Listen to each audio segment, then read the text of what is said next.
Welcome to Shukla ID point. आप सभी का स्वागत है आपके अपने YouTube channel Shukla ID point में। मैं शिवम शुक्ला आप सभी दोस्तों का हार्दिक स्वागत करता हूं। आज की वीडियो में दोस्तों हम बात करेंगे बीए थर्ड ईयर के जो है प्रश्न पत्र एक है जिसको हम बोलते हैं दक्षिण पश्चिम एशिया, जो कि तृतीय प्रश्न पत्र का एक भाग है। ठीक, उसके अंतर्गत किस प्रकार के प्रश्न पूछे जाते हैं उन पर हम चर्चा करेंगे और जानेंगे एक ही वीडियो के अंतर्गत किस प्रकार के प्रश्न पूछे जाते हैं। एक बार अगर इस वीडियो को आप देख लेंगे तो आपको ये जानकारी अवश्य मिल जाएगी कि आखिरकार दक्षिण पश्चिम एशिया से किस प्रकार से प्रश्न एग्जाम में पूछे जाते हैं। अति लघु उत्तरीय प्रश्न जो समस्त हैं, मैंने इनमें अधिकतर ऐसे प्रश्नों को इंक्लूड करा है जो कि प्रीवियस ईयर एग्जाम में पूछे गए हैं और उन प्रश्नों को भी शामिल किया है जो जिनकी पूछे जाने की संभावना है। तो वीडियो प्लीज़ एंड तक देखिएगा। उसके बाद में आप जो है डिसाइड करिए कि वीडियो अच्छी है या नहीं अच्छी है। उसके लिए आप लाइक कर करके हमको मोटिवेट कर सकते हैं ताकि मैं जो है इसका अगला भाग लाऊं। ठीक, उसके बाद में आप कमेंट कर सकते हैं, क्या सुझाव है वीडियो के बारे में वो आप दे सकते हो। ठीक, क्या कमी रह जाती है इसको भी आप बताएंगे। ठीक, इन सभी मुद्दों पर आप भी चर्चा कर सकते हो कमेंट बॉक्स में आपका कमेंट आएगा, उसी के अनुकूल जो है हम सारी चीज़ें आगे बढ़ाएंगे। तो दोस्तों, बीए थर्ड ईयर है ये और बीए थर्ड ईयर का पेपर लगा हुआ है। तृतीय प्रश्न पत्र का एक भाग है दक्षिण पश्चिम एशिया। मैं बता देना चाहता हूँ कि जो भूगोल तृतीय प्रश्न पत्र होता है वो 3 भागों में होता है: दक्षिण पश्चिम एशिया, दक्षिण पूर्व एशिया और पूर्वी एशिया या फिर सुदूर पूर्व एशिया। इन 3 खंडों में डिवाइड होता है और जो आपके कॉलेज के अकॉर्डिंग होता है या फिर आप खुद चूज करते हो। ठीक, कहीं कहीं पे इस तरीके से भी होता है। तो उस प्रश्न पत्र को आपको पढ़ना होता है, ना कि तीनों के तीनों प्रश्न पत्रों को पढ़ना होता है। तो जिनका दक्षिण पश्चिम एशिया है वो ये वीडियो देखें, ज़्यादा उनके लिए लाभ लाभ होगा। अगर आपको जानकारी लेनी है तो कोई बात नहीं, आप अच्छे तरीके से वीडियो देख सकते हो। ठीक, आज हम बात करेंगे, आइए बात करते हैं प्रश्नोत्तर पर। जैसा कि इसका पहला भाग आपने देखा होगा, ये सुदूर पूर्व एशिया का अपलोडेड है, इस पे आपका अच्छा खासा ठीक ठाक जो है सारी चीज़ें आई। अब हम बात करेंगे दक्षिण पश्चिम एशिया पर, इसके बाद में हमारा वीडियो आएगा दक्षिण पूर्व एशिया का। ठीक, ध्यान रखेंगे इस बात को। दोस्तों, आपके सामने यहाँ पे स्लाइड प्रस्तुत हो चुकी है दक्षिण पश्चिम एशिया की। ठीक, तो दक्षिण पश्चिम एशिया के बारे में बात करूं तो प्रश्न एक के अंतर्गत आप देखते हो, दक्षिण पश्चिम एशिया के सांस्कृतिक परिवेश परिवेश का वर्णन कीजिए। ये प्रश्न जो है बहुत बार एग्जाम में पूछा गया है, तो इस प्रश्न को ज़्यादा से ज़्यादा इम्पोर्टेंस दीजिएगा आप अपनी बुद्धिमत्ता में। दक्षिण पश्चिम एशिया के सांस्कृतिक परिवेश का वर्णन कीजिए। अब सांस्कृतिक परिवेश क्या होता है, इस शब्द को आप थोड़ा पकड़िएगा। और दक्षिण पश्चिम एशिया की, तो सांस्कृतिक परिवेश हर एक एशिया का, फिर हर एक समाज का या फिर हर एक देश का होता है। ठीक उसी प्रकार से दक्षिण पश्चिम एशिया के देशों का सांस्कृतिक परिवेश कैसा है, इसके बारे में इस आंसर में बताया गया है।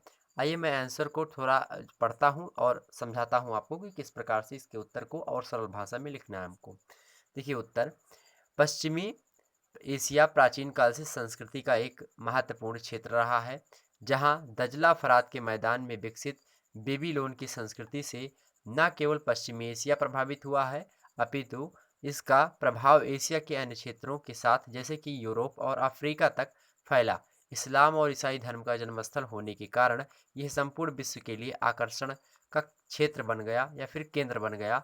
धर्म प्रचार के साथ अरब संस्कृति अफ्रीका के पूर्वी और उत्तरी क्षेत्रों में इस प्रकार व्याप्त हुई कि वे क्षेत्र अरब जगत के अंग बन गए। आज भी मिस्र, सूडान और लीबिया को अरब जगत के अंतर्गत गिना जाता है। यदि दक्षिण पश्चिम एशिया यानी दक्षिण पश्चिम यूरोप से अरब संस्कृति का निष्कासन नहीं किया गया होता तो वे भी क्षेत्र अरब जगत के अंग होते। ठीक, कहने का ये कह ये रहा है कि प्राचीन एशिया मतलब प्राचीन एशिया या फिर पश्चिमी एशिया जो है वो प्राचीन काल से ही संस्कृति का केंद्र रही है, जहाँ पे दजला फरात के मैदान थे पहले से ही विकसित। और बेबीलोन की सभ्यता जो पुरानी जो है सिंधु घाटी की सभ्यता थी, उसे बेबीलोन की सभ्यता संस्कृति। ठीक, उसके बाद मिस्र की सभ्यता का कुछ जो है भाग लगभग इधर उधर थोड़ा बहुत जो है वहाँ के जो है नगर वगैरह बसे हुए थे, तो इन सबसे वहाँ की संस्कृति ठीक थी। पश्चिमी एशिया प्रभावित हुआ था इन लोगों से, और इनसे ही यहाँ पे दो चीज़ें हुई। कौन कौन से? सबसे महत्वपूर्ण बात ये हुई कि इस्लाम धर्म का उदय हुआ। दूसरी महत्वपूर्ण ये है कि ईसाई धर्म का उदय, जन्मस्थल भी मतलब जो है वो दक्षिण पश्चिम एशिया ही है, इसलिए बड़ा ही इम्पोर्टेंट एरिया माना जाता है। तो इसका सांस्कृतिक जगत यही है यहाँ पे जो है तमाम सारे लोग जैसे कि धर्म प्रचार के साथ अरब संस्कृति अफ्रीका के पूर्वी और उत्तरी क्षेत्रों में इस प्रकार व्याप्त हुई है कि वे अरब क्षेत्र के अंग बन गए हैं। ठीक, तो इस प्रकार से इनकी संस्कृति ठीक ठाक है। इस प्रकार से आप अच्छे तरीके से बता सकते हो कि मेन फैक्टर में अगर देखा जाए तो दक्षिण पश्चिम एशिया की सबसे जो आकर्षण का केंद्र बनी है वो है आपका इस्लाम धर्म का उदय और ईसाई धर्म का उदय।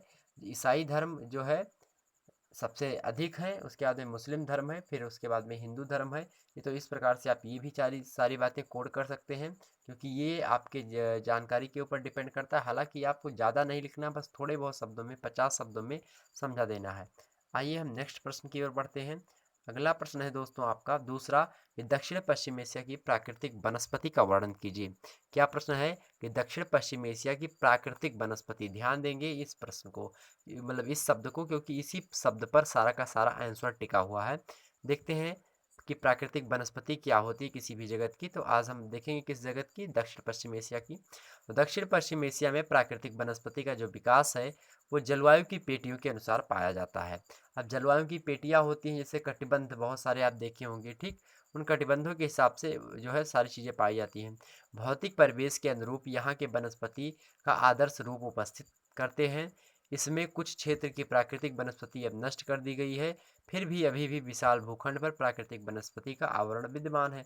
कितना अच्छा उत्तर आप यहाँ पे लिखा देख सकते हो। ये दक्षिण पश्चिम एशिया में प्राकृतिक वनस्पति का विकास जलवायु की पेटियों के अनुसार होता है या फिर कटिबंधों के आधार पर होता है। कैसे आप कटिबंध देखते हो, जैसे एक यहाँ पे अगर आप एक जो है नक्शा भी बना देते हो, लेकिन अगर आप अति लघुत्तरीय प्रश्न में लिख रहे हो तो आपको नक्शा नहीं बनाना, मैप नहीं बनाना है। लेकिन अगर यही प्रश्न लघुत्तरीय में पूछा गया होता तो आप नक्शा बना करके अच्छे तरीके से वर्णन कर सकते थे। जैसे यहाँ पे कटिबंध बता दें कि देखिए ये 0 डिग्री अक्षांश है, उसके बाद में 23.5 डिग्री इधर या फिर 30 डिग्री इधर कर लें, 23.5 डिग्री इधर कर लें। इनके बीच को उष्ण कटिबंध आप बना दें कि उष्ण कटिबंध क्षेत्र। अब इनको दर्शाना कि दक्षिण पश्चिम एशिया कहाँ में पड़ता है, एशिया, आपको ध्यान होगा कि एशिया का नक्शा यहाँ पे होता है।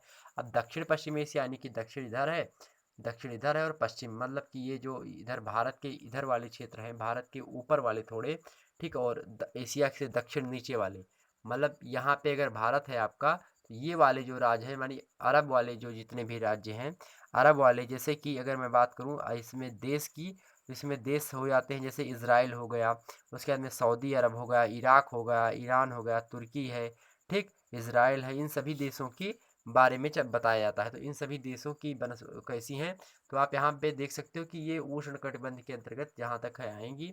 ठीक, उसके ऊपर भी आप देखेंगे तो थोड़ा ठंडी का माहौल भी आएगा, तो उष्ण कटिबंध भी है, उपोष्ण कटिबंध भी है। ठीक, तो ध्यान रखेंगे इस बात को। तो प्राकृतिक वनस्पतियाँ यहाँ पे अच्छी खासी हैं, कोई दिक्कत नहीं है।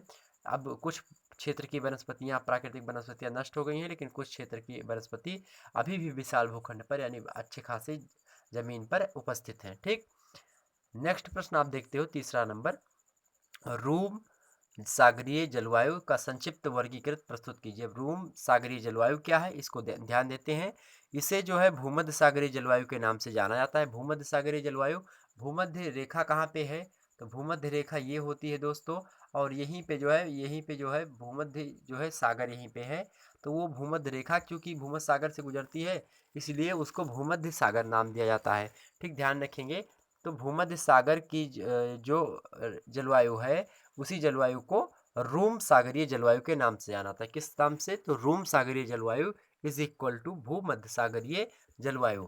ठीक, एशिया में इस प्रकार की जलवायु भूमध्य सागरीय तटीय क्षेत्रों में पाई जाती है, जिसमें तुर्की देश, सीरिया, लेबनान, इज़राइल, जॉर्डन एवं साइप्रस के नाम उल्लेखनीय हैं। इस प्रकार की जलवायु में क्या होता है, इस प्रकार की जलवायु में उष्ण शुष्क ग्रीष्म और शीत आर्द्र शरद काल।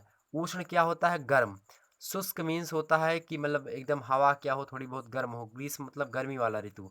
उष्ण शुष्क गर्म होता है यहाँ की जलवायु में क्या होता है, उष्ण शुष्क गर्म और शीत आर्द्र शरद काल सबसे बड़ी विशेषता है। मतलब गर्मियों में क्या होता है, उष्ण शुष्क जो है ग्रीष्म काल होता है, और शीत आर्द्र मतलब ये जो है वायु में नमी होगी, वायु में जल होगा थोड़ा बहुत। शीतकालीन जैसे ठंडी में आप देखते हो मौसम ऐसा, सबसे बड़ी विशेषता यही है। गर्मी में औसत तापमान जो होता है 24 डिग्री सेंटीग्रेड होता है, कितना, 24 डिग्री सेंटीग्रेड होता है। गर्मियों में तापमान यहाँ का ज़्यादा तापमान भी नहीं है, और शरद काल में 10 डिग्री। अगर ठंडी की मैं बात करूं तो ठंडी में 10 डिग्री सेल्सियस तापमान हो जाता है, ठीक, तक रहता है, ठीक। शरद काल में चक्रवातों के सहयोग के कारण यहाँ मोटी छाल और लंबी जड़ वाली वनस्पतियाँ उग जाती हैं, ठीक। खाद्यान्नों के अतिरिक्त यहाँ बड़े पैमाने पर फलों की कृषि भी की जाती है। तो इन प्रकार से यहाँ पे फलों की कृषि भी की जाती है। वनस्पतियाँ क्या होती हैं, जो है ग्रीष्म उष्ण शुष्क ग्रीष्म काल के कारण यहाँ पे मोटी छाल और लंबी जड़ वाली वनस्पतियाँ पाई जाती हैं। तो किसके कारण से, उष्ण उष्ण शुष्क ग्रीष्म काल के कारण, ठीक।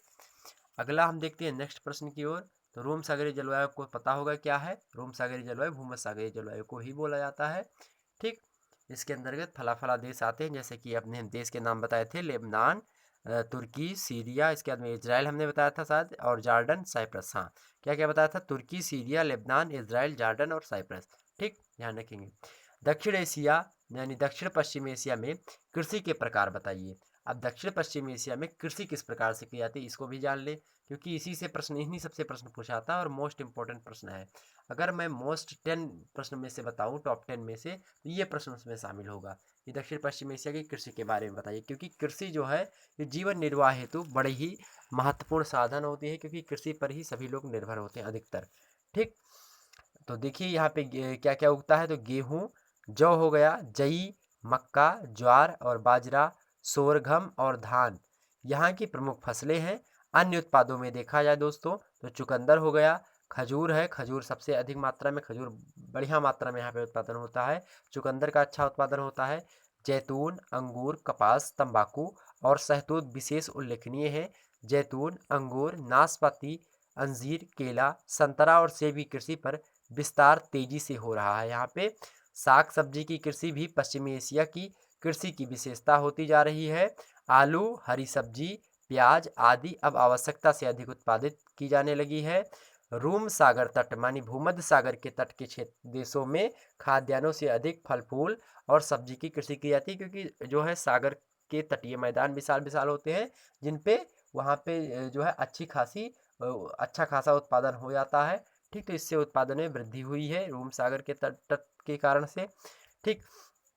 खाद्यान्नों में फल फूल कृषि इत्यादि में वृद्धि हुई है। इजराइल हो गया, तुर्की है अपना, सीरिया, उसके बाद में लेबनान आदि अपने उत्पादों को हवाई जहाज से यूरोप के बाज़ारों में बेचने के लिए जो है जाते हैं और उससे आर्थिक लाभ भी कमाते हैं और भेजने में समर्थ भी हो गए हैं, जिससे उनकी अच्छी खासी आमदनी आज के युग में हो रही है। और यही कारण है कि आज इजराइल दुनिया का सबसे बड़ा जो है, अगर बात की जाए सैनिक वगैरह में, तो वो किसी भी देश में जा करके इतने टेक्निक उसके पास है कि जा करके किसी भी सैनिक को मार करके आ सकता है, और हो सकता है वहाँ की खुफिया एजेंसी ना पता पाए। इस प्रकार से इजराइल जो है एक यहूदी कंट्री है और बहुत जो है डेवलपमेंट एरिया, क्योंकि वहाँ के हर व्यक्ति जो है सैनिक है। वहाँ पे कोई व्यक्ति अगर जो है होता है, तो उस व्यक्ति जैसे शुरुआत है, मैं हूँ या फिर कोई आप हो, तो आप में से जितने भी लोग हमसे पढ़ रहे हो या फिर जितने भी लोग वीडियो देख रहे हो, वो सभी लोग जितने भी मतलब इंडिया की आवाम है, इंडिया के छात्र हैं, तो जैसे इजराइल के जो छात्र होंगे, उनको जैसे हम लोगों के यहाँ पे जैसे पढ़ाया जाता है कि आपको जो है ये पढ़ना है हिंदी, ऐसे अनिवार्य होता नहीं कि हिंदी के साथ आपको अनिवार्य संस्कृत पढ़ना होता था, वैसे वहाँ पे अनिवार्य होता है कि आप जो है वो पढ़े, मिलिट्री साइंस को आपको तुरंत पढ़ाया जाएगा और साथ साथ जो है बाकायदा से वो सारा जो है वो ट्रेनिंग दी जाएगी आपको, ठीक। तो वो हर बच्चे को दी जाएगी। तो इसीलिए कहा जाता है कि इजराइल का जो है हर व्यक्ति सैनिक होता है, ठीक। तो ध्यान रखेंगे, आमदनी अच्छी खासी हो रही है, यही कारण है कि तुर्की, इजराइल, सीरिया, लेबनान आज जो है बड़े, कि वहाँ से सब्जी और यूरोप के कंट्रियों में, यूरोप के जो है शहरों में महंगी सब्जी वगैरह फल फूल महंगे होते हैं, क्योंकि वहाँ पे उनका उत्पादन ज़्यादा मात्रा में नहीं होता है इसकी तुलना में, ठीक। तो यहाँ से जाते हैं माल, तो वो जो सर्विस टैक्स वगैरह लगा करके और ज़्यादा बिकता है, ठीक। तो इस प्रकार से आर्थिक लाभ भी होता है। तो दक्षिण पश्चिम एशिया में कृषि अच्छी खासी होती है, इसमें कोई शंका नहीं है। नेक्स्ट बात करते हैं हम 5वें नंबर प्रश्न की। 5वां है कि दक्षिण पश्चिम एशिया में खनिज तेल के महत्व का वर्णन कीजिए। सबसे महत्वपूर्ण बात मैं बताऊं, ये जो है टॉप 10 में ये भी प्रश्न शामिल है, क्योंकि खनिज तेल जो है दक्षिण पश्चिम एशिया की पहचान है, बहुत बड़ी पहचान है दक्षिण पश्चिम एशिया की। कौन? खनिज तेल। क्योंकि खनिज तेल वगैरह अधिकतर देशों में यहीं से जो है निर्यात किया जाता है, ठीक, मतलब बेचा जाता है। उत्तर के रूप में आप बता सकते हो कि शक्ति के स्रोतों में खनिज तेल का महत्व बहुत बढ़ गया है, क्योंकि यह न केवल शक्ति के साधन के रूप में प्रयोग किया जाता है, अपितु अनेक उद्योगों में कच्चे माल के रूप में भी प्रयोग किया जाता है। अतः यातायात और उद्योग दोनों को संचालित करने में क्या होता है, जब दोनों को संचालित करने में पश्चिमी देशों में संपूर्ण ऊर्जा का उपयोग आधे से अधिक खनिज तेल से प्राप्त किया जाता है। खनिज तेल का शोधन एक महत्वपूर्ण उद्योग है। इसके शोधन के बाद बची वस्तुएं जैसे कि मोम, नेफ्था आदि से अनेक वस्तुएं उत्पादित की जाती हैं। खनिज तेल के उत्पादन में एशिया के देशों, विशेषकर दक्षिण पश्चिम एशिया के देशों की व्यापार में भागीदारी बढ़ती जा रही है, क्योंकि विश्व के विकसित देश अधिक से अधिक तेल के आयात पर आधारित होने लगे हैं। मतलब कहने का आशय ये है कि तेल वहाँ पे अधिक मात्रा में होता है। सऊदी अरेबिया अरेबिया है, वहाँ पे बहुत मात्रा में जो है तेल उत्पादन होता है और वो निर्यात करते हैं। और आज तेल की कीमत आप देखते हो, खनिज तेल की कीमत जैसे पेट्रोल हो गया, डीजल हो गया, इन सभी का रेट आप देखेंगे तो आप लगभग 82-84 इसके आसपास जो है पेट्रोल डीजल मतलब पेट्रोल चल रहा है। और साथ ही डीजल भी जो है 70-60-70 इसी के आसपास चल रहा है।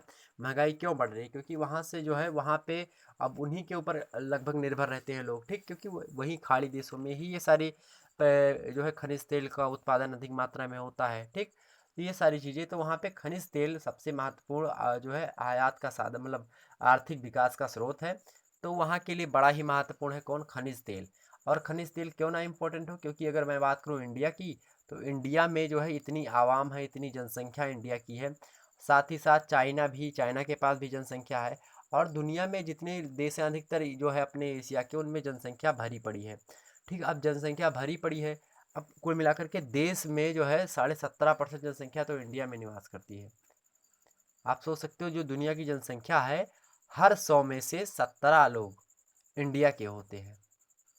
अब आप सोच सकते हो, ठीक। अगर मैं यूपी की बात करूं तो उत्तर प्रदेश की जनसंख्या यानी 21 करोड़ या फिर 19 करोड़, आपके लगभग में 21 करोड़ पहुंच चुकी है।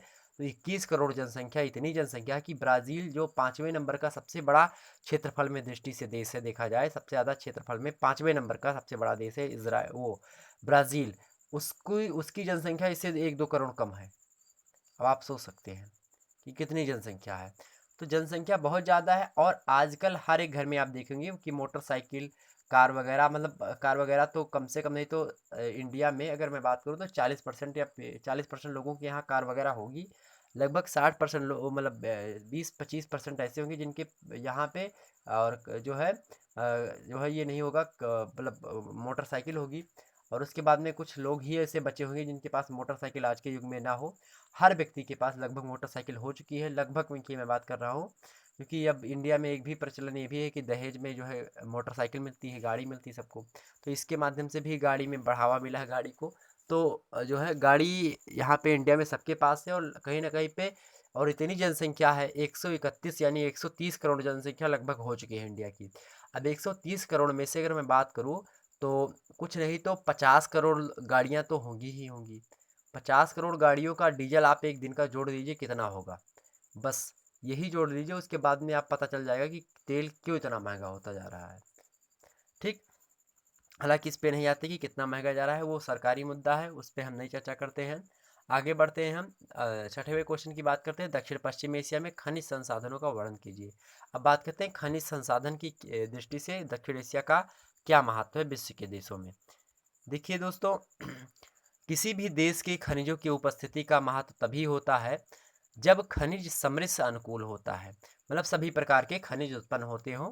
कहने का सही है खनिजों के दोहन की तकनीकी सुविधा हो, मतलब जो खनिज दोहन मीन्स होता है खनिज को निकालने की सुविधा हो। और खनिज जैसे खनिज जब निकलता है तो कच्चा माल होता है, उसको पक्के माल में बदलने के लिए आपके पास टेक्निक्स वगैरह हो, आपके पास मशीन हो, आपके पास श्रम शक्ति हो, तो आपके लिए वो शक्ति ठीक है।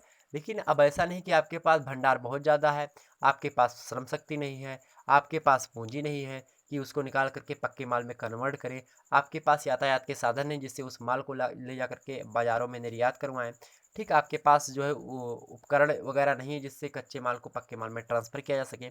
तो इस प्रकार से बहुत सारी जो है स्थितियाँ होती हैं जो कि नहीं होने पर भंडार बना रहता है और लोग उसका सही से दोहन नहीं कर पाते, या फिर दोहन करते हैं, या फिर वो दोहन इसलिए नहीं करना चाहते कोई देश कि उनका पर्यावरण नुकसान ना हो, ठीक है, पारिस्थितिकी तंत्र वहाँ का ना बिगड़ जाए, इसके लिए कुछ लोग दोहन नहीं करते। तो देखते हैं, दोहन की तकनीकी सुविधा हो, आवागमन के साधन उपलब्ध हो और देश का शासन सजग हो, देश का शासन भी सजग होना चाहिए।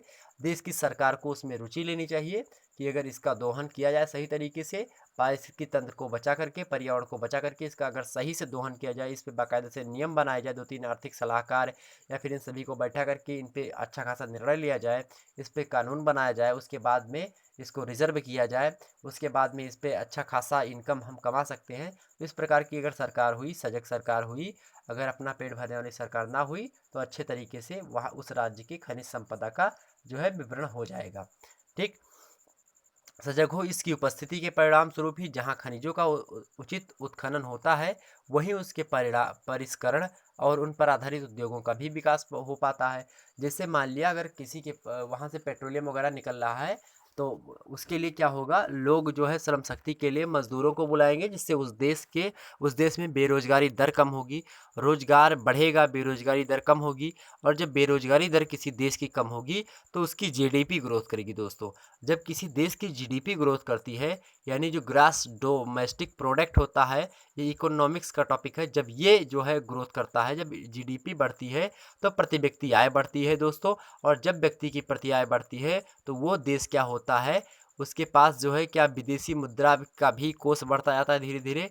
और जब किसी की ऐसे खनिज हमारे पास ज़्यादा हो गई, जैसे अभ्रक के उत्पादन में भारत का प्रथम स्थान है, महारत हासिल है भारत को, तो अभ्रक अन्य देशों में भारत निर्यात करेगा, जिससे उनको विदेशी मुद्रा की प्राप्ति होगी। अब जब विदेशी मुद्रा की प्राप्ति होगी, तो उनका विदेशी जो है भंडारण बढ़ेगा, जिससे वो राज्य जो होगा, वो देश जो होगा, वो जो है विभिन्न देशों के माध्यम से, मतलब विभिन्न देश जो होंगे उनकी नज़रों में थोड़ा अपने आप में बना रहेगा कि हमारे पास भी निम्न प्रकार की खनिज है, जिससे हम तुम लोगों को चलाते हैं।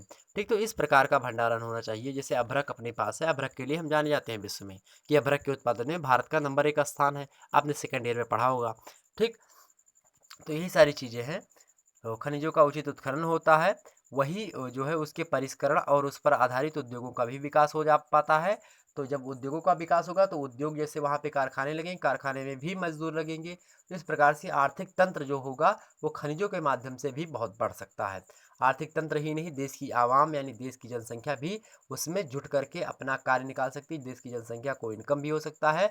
और जब किसी व्यक्ति को इनकम, मान लिया आपको 5,000 रुपये की सैलरी मिलती है, तो 5,000 में से आप कम से कम नहीं तो 4,000, तो इस समय की मैं बात करूँ तो 3,000 आप खर्च कर दोगे, 2,000 ही एक्स्ट्रा आपको रखोगे। मान लिया, एक मोटी मोटा बात बता रहा हूँ, 5,000 से आजकल कुछ नहीं होता है, लेकिन अगर मोटी मोटा बात आप समझ सकते हो, तो आप 5,000 पाते हो, तो 3,000 उनमें से आपके परिवार में आप पे जो है खर्च हो जाता है। जब ये खर्च हो जाता है, तो वो खर्च कहाँ जाता है, आप 5,000 मिला आपको, 3,000 लेकर के कहीं कपड़ा खरीदेंगे, या फिर साग सब्जी खरीदेंगे, या फिर जो है उसके बाद में आप जो है दालें वगैरह खरीदेंगे, आप अपने घर के लिए खर्चे खरीदेंगे। कोई आप टीवी नहीं, टीवी लगवा लिया, गाड़ी नहीं, गाड़ी खरीद लिया, या फिर लड़की की शादी करनी है, शादी की जो है पैसे आपके पास होंगे तभी शादी करेंगे, विभिन्न लोगों के रोजगार बढ़ेंगे। तो इस प्रकार से एक चीज़ से बहुत सारी चीज़ें जुड़ी होती हैं। जब आप अर्थव्यवस्था पढ़ते हो, तो अर्थव्यवस्था में एक चीज़ से आप बस वही डिमांड और सप्लाई का गेम पूरा पूरा समझ जाएंगे, तो पूरा का पूरा आपका फंडा क्लियर हो जाएगा। अब ज़्यादा बिना समय गंवाए आप इस टॉपिक पे बात करें हम ज़्यादा, तो ज़्यादा बेटर रहेगा हमारे लिए और आपके लिए भी। तो दक्षिण पश्चिम एशिया में सभी धात्विक खनिजों की प्राप्ति नहीं होती है, या अभी उनकी प्राप्ति की जानकारी नहीं है। तो पूरी तरीके से दक्षिण पश्चिम एशिया की मैं बात करूं, तो खनिज संसाधनों की जो है उत्पत्ति प्राप्ति नहीं हो पाती है, या फिर जानकारी उनकी नहीं मिली है। यहाँ पर पेट्रोलियम और प्राकृतिक गैस जैसे खनिजों की अधिकता है, जबकि अन्य धात्विक खनिजों का अभाव है। पेट्रोलियम और प्राकृतिक गैस जो है यहाँ पे अधिक मात्रा में पाई जाती है, और अन्य चीज़ों का अभाव भी पाया जाता है, मतलब नहीं है, कमी, अभाव मीन्स कमी। तो पेट्रोलियम और जो है प्राकृतिक गैस के लिए जो है दक्षिण पश्चिम एशिया जो है अच्छे खासा जो है उत्पादन करता है इन दोनों में।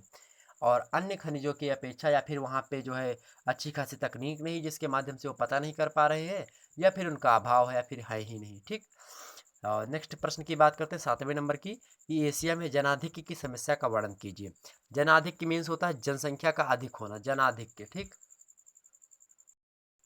जनसंख्या का अधिक होना, इसी को जनाधिक्य बोला जाता है मित्रों। ठीक, इसको ध्यान रखेंगे। इस पे हम चर्चा करते हैं कि दक्षिण एशिया में जनाधिक्य की समस्या का वर्णन करें। तो एशिया में बढ़ती हुई जनसंख्या से इस महाद्वीप में अनेक प्रकार की समस्याएं उत्पन्न हो गई हैं। ये तो मूल बात है, आप अच्छे तरीके से इसको लिख सकते हैं कि और कुछ समस्याएं तो इतनी गंभीर हो गई, रूप धारण कर गई हैं कि इनका प्रभाव देश के राजनीतिक एवं सामाजिक जीवन पर भी पड़ता है। ठीक, जनसंख्या की अत्यधिक वृद्धि के अनेक बुराइयां भी उत्पन्न कर दी हैं जनसंख्या ने, अतः हमें इन बुराइयों को दूर करने के लिए जनसंख्या की तीव्र वृद्धि को रोकना पड़ेगा, जिसके लिए परिवार नियोजन परिवार नियोजन को हमें सब लोगों में जागरूक करना होगा परिवार नियोजन के लिए, कि लोग परिवार नियोजन के प्रति जागरूक हों। लोगों में शिक्षा होगी, जब शिक्षा होगी तो उनको परिवार नियोजन के बारे में पता चलेगा।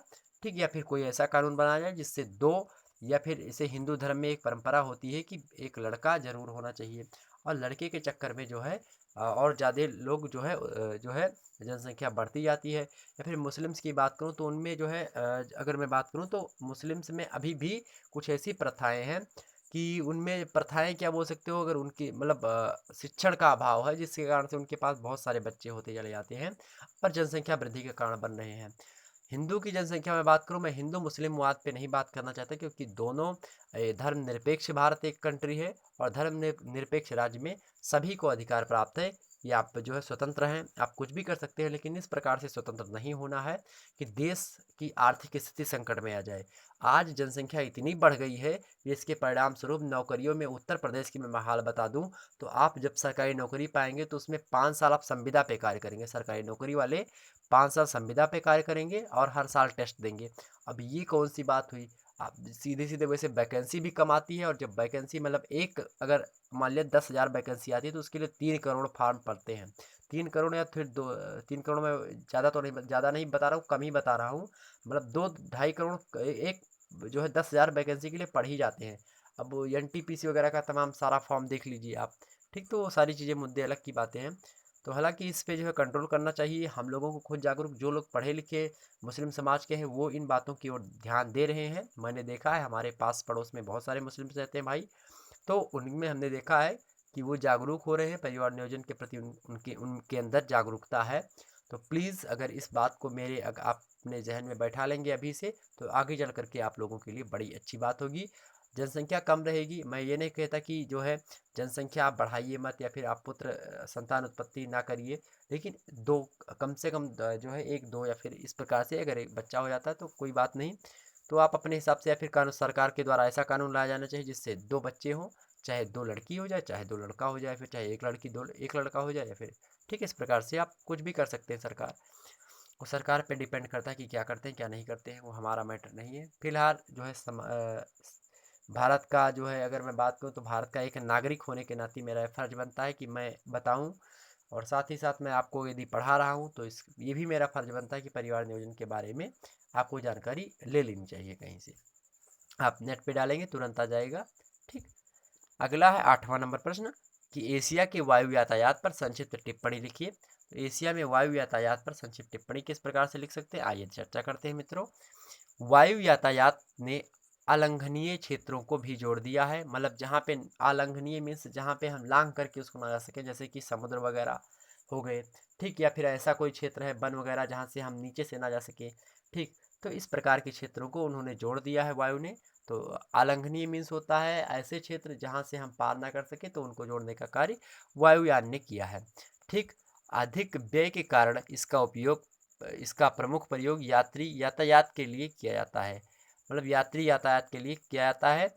वायु यातायात के सफल संचालन के लिए आधुनिक साज सज्जा युक्त हवाई अड्डों की आवश्यकता होती है। सफल हवाई बेड़े के निर्माण के लिए अधिक पूंजी निवेश की आवश्यकता भी पड़ती है, बहुत क्योंकि महंगी होती हैं, तो अधिकतर पूंजी के लिए ज़्यादा पूंजी लेनी पड़ती है। ठीक, तो इसलिए सफल हवाई बेड़े के लिए निर्माण के लिए अधिक पूंजी की निवेश की आवश्यकता पड़ती है।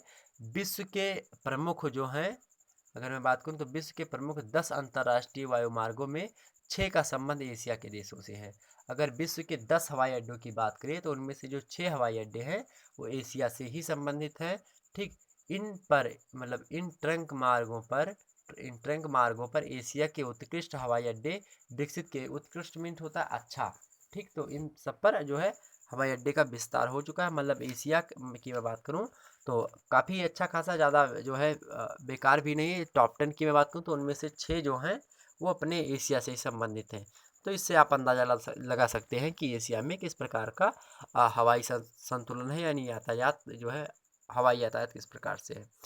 आगे बात करते हैं नौवां। अब बात करते हैं कुछ कंट्रियों के बारे में। नौवां है कि तुर्की को कितने भौतिक विभागों में बांटा गया है।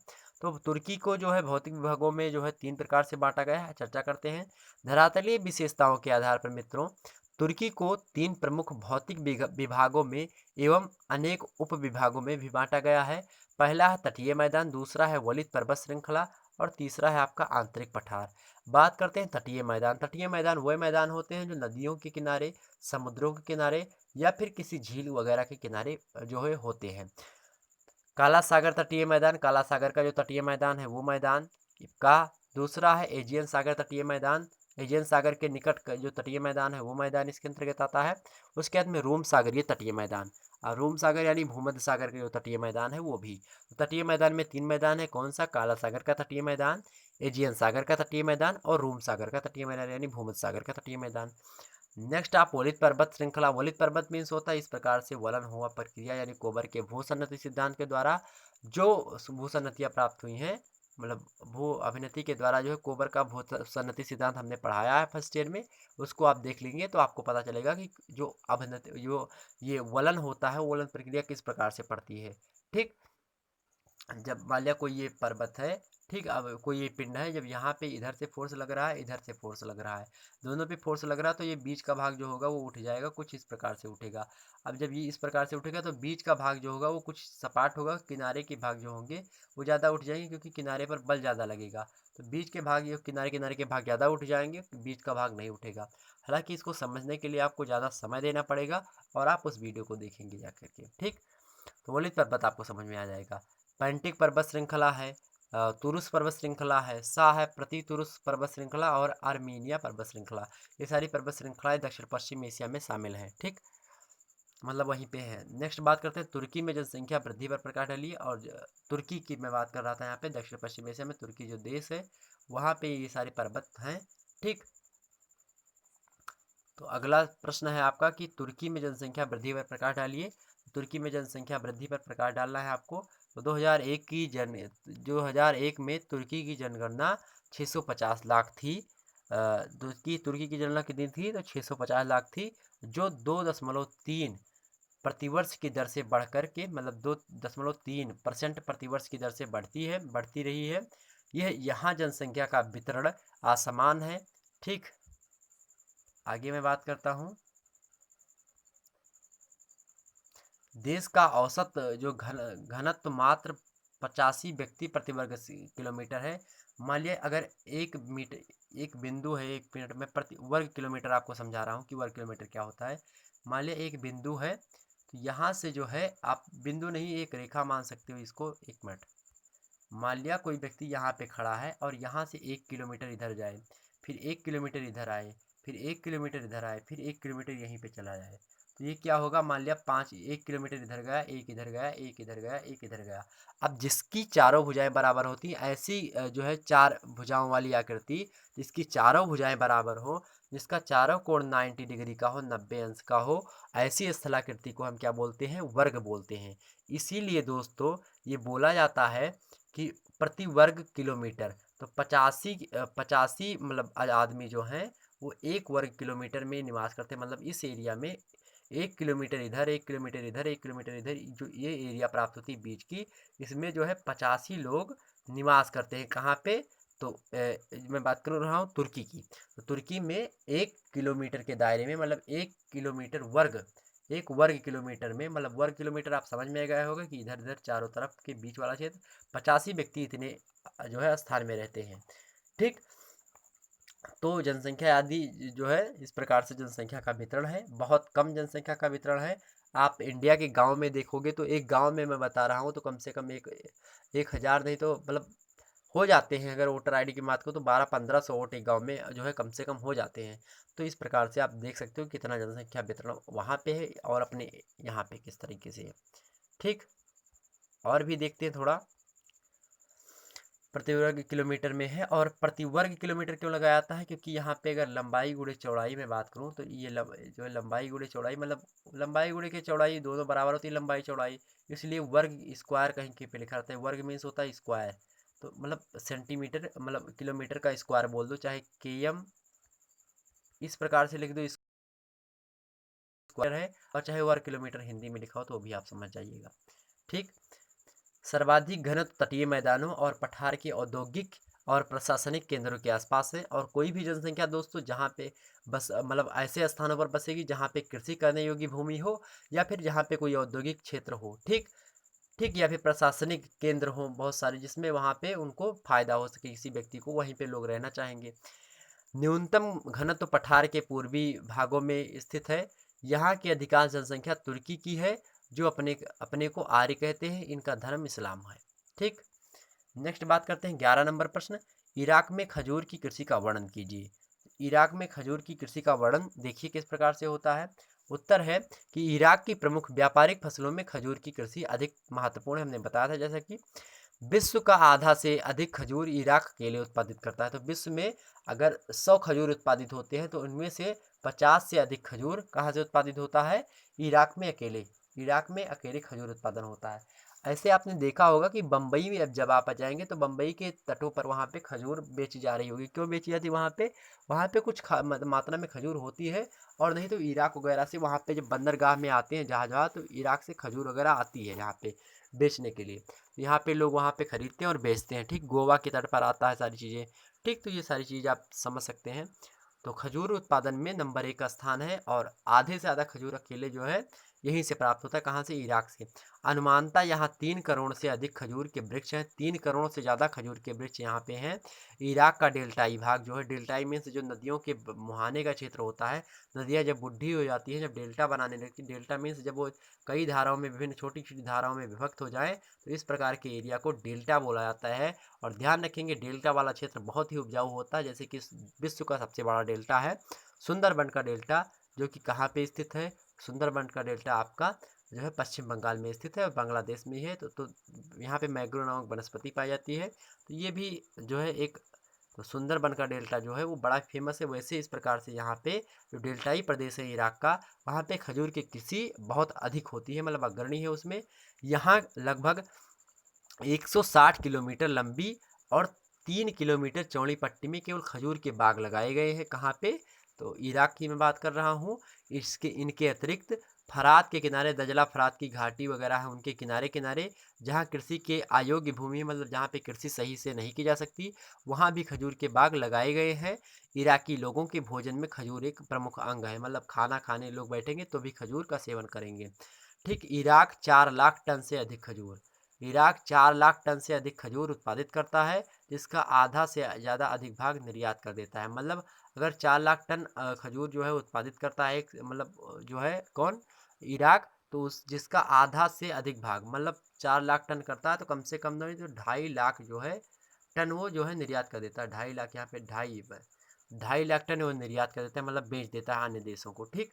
तो इराक में खजूर बहुत मात्रा में उत्पादित की जाती है। इसका ध्यान रखेंगे इस प्रश्न को। नेक्स्ट प्रश्न है बड़ा ही महत्वपूर्ण, ये सारे प्रश्न ध्यान रखेंगे इस बात को। 15 प्रश्न ही हमने लिए हैं अच्छे खासे। ठीक। और ये 15 के 15 ही इंपॉर्टेंट है। मैं टॉप 10 की बात कर रहा था, लेकिन ये 15 के 15 इंपॉर्टेंट है, लेकिन जिस पे हमने ज़्यादा बताया वो ज़्यादा के ज़्यादा इंपॉर्टेंट है। उसको ध्यान से पढ़ लीजिएगा, बहुत ज़्यादा। इन सभी को ध्यान से पढ़ना है, लेकिन उनको ज़्यादा ध्यान से पढ़ना है। ठीक। इजराइल का संक्षिप्त परिचय दीजिए, ये भी बड़ा ही महत्वपूर्ण प्रश्न है। तो इजराइल का संक्षिप्त परिचय दीजिए। इससे आपको ये आइडिया लग जा रही है कि किस प्रकार से प्रश्न पूछे जाते हैं। आखिरकार दक्षिण पश्चिम एशिया में किन किन चीज़ों का हमको अध्ययन करना होता है। तो आपको इजराइल के बारे में, इराक के बारे में, तुर्की के बारे में, ठीक, इन सभी के बारे में, सऊदी अरेबिया के बारे में, इन सब के बारे में अध्ययन कर लेना है। ठीक। और आपका काम बढ़िया से हो जाएगा। इजराइल का संक्षिप्त परिचय देखें। इजराइल का जो क्षेत्रफल है वो 20,770 वर्ग किलोमीटर का है। इसकी संपूर्ण जनसंख्या 76,53,600। अगर ये मैं बात करूँ तो 2010 की जनगणना के अनुसार ये डाटा है। यह जॉर्डन, सीरिया, लेबनान और मिस्र से घिरा हुआ है। कौन? इजराइल। इसकी स्थापना जो हुई थी वो 18 मई 1948 ईस्वी को फिलिस्तीन के विभाजन के फलस्वरूप हुई है। यहाँ संपूर्ण जनसंख्या का लगभग 40% जनसंख्या विदेशों से आई है, मतलब अलग लोगों से आई, मतलब विदेश से गई है वहाँ पे 40%। यानी वहाँ पे अगर 100 लोग रह रहे हैं उनमें से 40 लोग विदेशी रह रहे हैं, अलग देश के हैं वहाँ पे। ठीक, शरणार्थी के रूप में जो आए हैं, मतलब शरण वहीं पे बस गए हैं। इन्हें ओलीम कहा जाता है। जो वहाँ पे बसे हैं 40% उनको ओलीम बोला जाता है। जबकि यहीं के जो मूल निवासी हैं, यानी जो इजराइल के पर्सनली निवासी हैं, मूल निवासी हैं, उनको इजराइल में मतलब निवासियों को जिनका जन्म जो है इजराइल में ही हुआ है, उन्हें सबरस बोला जाता है। तो उनको सबरस बोला जाता है जो वहाँ के मूल निवासी जो 60% की तादाद में है, और जो जिनको ओलीम बोला जाता है वो 40% की तादाद में है, जो कि शरणार्थी है, अन्य देशों से आए हैं। ठीक, यहाँ की 16% जनसंख्या अरब समुदाय से संबंधित है। तो 16% जनसंख्या जो है अरब समुदाय से संबंधित है, अरब वाली कंट्री जो है। ठीक, जबकि शेष यहूदी समुदाय से संबंधित है, जो विभिन्न देशों से शरणार्थी के रूप में फिलिस्तीन में आकर बस गए, फिलिस्तीन में आकर बसे गए थे। जब फिलिस्तीन अलग हुआ तो इसराइल एक नया राज्य बना, और जो कि एक यहूदी धर्म का देश है, और जो एक डेवलपमेंट एरिया है, मतलब इसराइल अच्छी खासी डेवलपमेंट कंट्री है। ठीक, तो इस बात को ध्यान रखेंगे मित्रों। आगे हम बात करें नेक्स्ट प्रश्न की। 13 नंबर प्रश्न है कि इजराइल के प्रमुख औद्योगिक नगर कौन कौन से हैं। ध्यान रखेंगे, इजराइल के प्रमुख नगर बड़ा ही महत्वपूर्ण प्रश्न है। इजराइल औद्योगिक प्रगति में पश्चिम एशिया का अग्रणी देश बन गया है। पश्चिम एशिया की बात करूं तो औद्योगिक प्रगति में नंबर 1 का देश बन चुका है। देश की 1/4 से अधिक जनसंख्या उद्योगों में लगी हुई है मित्रों। देश की कितनी जनसंख्या? देश की 1/4 मीन्स अगर 100 लोग वहाँ पे रहते हैं तो उसका 1/4। अब इसको काटेंगे, दो दूना 4 या फिर 4 दूना 8। ठीक, 4 दूना 8, और उसके बाद में करेंगे यहाँ से 2, यहाँ पे जाएगा 20, 4 पंचे 20। यानी वैसे मैं काट सकता था कि 25 चौको 100, लेकिन मैंने आपको समझाने के लिए करा। हो सकता है आपकी मैथ कमज़ोर हो या फिर मैथ आप सही से नहीं जानते हो। तो 25% लोग, यानी कि 100 में से 25 लोग जो इसराइल के हैं, इसराइल के, वो 25% लोग कहाँ पे बसे हुए हैं? तो वो लोग जो है देश की जो 1/4 यानी 25% लोग हैं वो उद्योगों में लगे हुए हैं। मतलब 100 में से 25 लोग उद्योग ही केवल कर रहे हैं। ठीक, प्रमुख उद्योगों में यहाँ जो है वस्त्र की मैं बात करूँ तो प्रमुख उद्योगों में जो है वस्त्र है आपका, रसायन के क्षेत्र में जो है इनका उद्योग अधिक है, चमड़ा हो गया, शराब के मामले में हीरा कटाई हो गया मशीन, इसके मामले में कागज और फल संरक्षण जो है सर्वोपरि है। तेल अबीब, तो तेल अबीब हो गया। उसके बाद में जाफरा। ठीक, जाफरा के बाद आप देख सकते हो नेबलस, हैफा और एकरी वहाँ के प्रमुख औद्योगिक नगर हैं। कौन कौन से नगर वहाँ पे हैं? तो तेल अबीब वहाँ का एक नगर है, जाफरा है, नेबलस है और हैफा और एकरे। तो एकरे, हैफा, नेबलस और जाफरा, तेल अबीब ये औद्योगिक नगर हैं वहाँ के, जिसमें किनका किनका उत्पादन होता है? वस्त्र उत्पादन होता है, रसायन उत्पादन होता है, सिगरेट का उत्पादन होता है, चमड़ा का उत्पादन होता है, शराब का उत्पादन, हीरा कटाई मशीन का उत्पादन, कागज का उत्पादन होता है और फल संरक्षण, तमाम सारे जो है उद्योग होते हैं इन सभी क्षेत्रों में। किसमें? तेल अबीब में, जाफरा में, नेबलस में, हैफा में और एकरे में। तो वहाँ के प्रमुख औद्योगिक नगर हैं ये सारे। पेट्रोलियम शोधन भी एक प्रमुख उद्योग है यहाँ का, इसराइल का। नई औद्योगिक नीति के तहत यहाँ औद्योगिक विकास का विकेंद्रीकरण किया जा रहा है। ठीक, इस बात को ध्यान रखेंगे। आगे बात करते हैं 14 नंबर प्रश्न, इसराइल की रिफ्ट घाटी पर प्रकाश डालिए। इसराइल की रिफ्ट घाटी पर प्रकाश कैसे डालना है, आइए देखते हैं। इसराइल के धरातलीय स्वरूप में तटवर्ती मैदान है, यानी जो तटीय मैदान है, नदियों के किनारे वाले, सागरों के किनारे वाले, उनको तटवर्ती मैदान बोला जाता है। मध्यवर्ती पठारीय पर्वतीय मैदान भाग, जो मध्यवर्ती पर्वतीय भाग है, जो पर्वत जैसे इधर उधर पर्वत है, बीच में जो है पठार। हमने बताया था कि जो जब कोई चीज़ें होती है तो किनारे किनारे वलन हो जाता है, बीच में से पठारी रूपा हो जाता है, फिर इधर पर्वत हो जाता है। ठीक, तो इसमें जो बीच का जो पठारी मैदान है ये, ठीक, भ्रंश घाटी है, और दक्षिण का मरुस्थलीय पठार। प्रमुख धरातलीय विशेषताएं विद्यमान हैं। भ्रंश घाटी का सिलसिला जॉर्डन से होता हुआ इसराइल तक फैला हुआ है मित्रों। मृत सागर से दक्षिण अकाबा की खाड़ी तक इसका विस्तार है। किसका? जो है इसका जो है, जो हमने बताया था अभी, जो है रिफ्ट घाटी का, या फिर भ्रंश घाटी इसको बोल सकते हैं। तथा ये समुद्र सतह से नीचा है, समुद्र की सतह से नीचा है। इसराइल का दक्षिणी भाग नेगेव के नाम से पुकारा जाता है। तो इसराइल का जो दक्षिणी भाग है वो नेगेव के नाम से पुकारा जाता है। ये सब जानकारियां आप दे सकते हो अपने उत्तर में। 15 नंबर प्रश्न है मित्रों कि सऊदी अरेबिया की अर्थव्यवस्था में पशुपालन का महत्व बताइए। तो सऊदी अरेबिया के जो है सऊदी अरबिया में क्या बोला गया, सऊदी अरबिया की अर्थव्यवस्था में पशुपालन का महत्व बताइए। सऊदी अरबिया में जो पशुपालन है वो अधिकांश भौतिक परिवेश के कारण सदियों से पशुपालन और मरुभूमि के आधार पर सीमित जनसंख्या का निर्वाह करता आ रहा है। सऊदी अरब के बद्दू चलवासी पशुपालक के रूप में विख्यात हैं। बद्दू यहाँ के पशुपालक हैं। बद्दू एक जनजाति है जो कि यहाँ की पशुचारक है, जो सऊदी अरबिया में अधिक मात्रा में पाई जाती है। यहाँ चलवासी पशुपालन की प्रधानता चलवासी पशुपालन है। यहाँ पे पालतू पशुओं में यहाँ में बकरी होती है, भेड़ होती है, ऊँट होता है मित्रों, और खच्चर जो हैं ये प्रधान जानवर के रूप में आते हैं। बद्दू जो यहाँ की जनजाति है ये प्रमुख पशुपालक के रूप में जाने जाते हैं, जिनका सब कुछ इन पशुओं से ही प्राप्त होता है। ये चारा और पानी की तलाश में इधर उधर भटकते रहते हैं, जिनको चलवासी बोला जाता है, यानी चलवासी चारागाह या चलवासी पशुपालन की प्रधानता बोला। हमने बताया कि जब चलवासी पशुपालन है तो चलवासी मीन्स होता है कि ये लोग चारा पानी की जो है तलाश में इधर उधर भटकते रहते हैं। जहाँ पे इनको चारा पानी की सुविधा होती है वहीं पे डेरा डाल देते हैं, वहीं पे रुक जाते हैं और चारा पानी जब तक वहाँ पे रहता है तब तक रहते हैं, फिर अलग चल देते हैं। ठीक, इस प्रकार से। अन्य अगर देखा जाए तो वर्ग में कबीला जो है, कबीला एक जो है जनजाति, वो भी पशुपालक यहाँ पे पाए जाते हैं। ठीक, तो इस प्रकार से आप समझ देख सकते थे 15 जो है मोस्ट इंपॉर्टेंट प्रश्न जो कि दक्षिण पश्चिम एशिया से संबंधित थे। आगे हम बात करेंगे दक्षिण पूर्व एशिया से किस प्रकार के प्रश्न जो है पूछे जाते हैं, जैसे कि दक्षिण पूर्वी एशिया का संक्षिप्त परिचय, दक्षिणी पूर्वी एशिया के राजनीतिक दशाएं किस प्रकार से हैं, एशिया में सिंचाई व्यवस्था का संक्षिप्त परिचय किस प्रकार से देना है, दक्षिण पूर्वी एशिया में जनसंख्या का वितरण किस प्रकार से है, दक्षिण पूर्वी एशिया की प्रमुख कृषि फसल कौन कौन सी हैं, दक्षिण पूर्वी एशिया में सड़क परिवहन पर टिप्पणी किस प्रकार से लिखनी है, म्यांमार की प्राकृतिक वनस्पति और मिट्टी किस प्रकार से है, म्यांमार की कृषि कैसी है, थाईलैंड को कितने प्रादेशिक भागों में भौगोलिक भागों में बांटा गया है, कुरात के पठार पर संचित टिप्पणी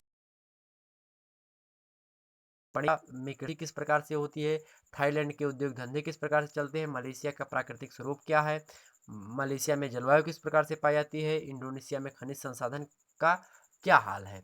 इन सभी प्रश्नों पर हम कल के वीडियो में चर्चा करेंगे, जो कि होगा आपका दक्षिण पूर्वी एशिया। ठीक है दोस्तों, फिर मिलेंगे एक नई वीडियो के साथ।